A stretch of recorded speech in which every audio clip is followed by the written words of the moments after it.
Muvattupuzha Koothattukulam MC റോഡിൽ ഉന്നക്കുപ്പ വളവിൽ ബൈക്കും മിനിലോറിയും കൂട്ടിയിടിച്ച് യുവാവ് മരിച്ചു. ഈസ്റ്റ് മാറാടി സ്വദേശി ബിനു M വർഗീസ് ആണ് മരണമടഞ്ഞത്. മൂവാറ്റുപുഴ നഗരത്തിലെ ഹോട്ടലിലേക്ക് ജോലിക്കായി വരുമ്പോഴാണ് അപകടം നടന്നത്. മൂവാറ്റുപുഴ കൂത്താട്ടുകുളം MC റോഡിൽ ഉന്നക്കുപ്പ വളവിൽ ഇന്ന് രാവിലെ 7 മണിയോടെയാണ് അപകടമുണ്ടായത്.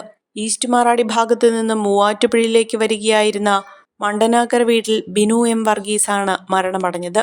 എതിർദിശയിൽ നിന്നും വന്ന മിനി ലോറി നിയന്ത്രണം വിട്ട് ബിനു സഞ്ചരിച്ചിരുന്ന ബൈക്കിലേക്ക് ഇടിച്ചു കയറുകയായിരുന്നു. ഗുരുതരമായി പരിക്കേറ്റ് റോഡിൽ വീണ ബിനുവിനെ ഓടിക്കൂടിയ നാട്ടുകാർ ചേർന്ന് മൂവാറ്റുപുഴയിലെ ആശുപത്രിയിലെത്തിച്ചെങ്കിലും മരണം സംഭവിക്കുകയായിരുന്നു. മൂവാറ്റുപുഴ നഗരത്തിലെ പോസ്റ്റ് ഓഫീസ് ജംഗ്ഷനിൽ ദീർഘകാലമായി ഹോട്ടൽ ജോലി ചെയ്തു വന്നിരുന്നയാളാണ് ബിനു.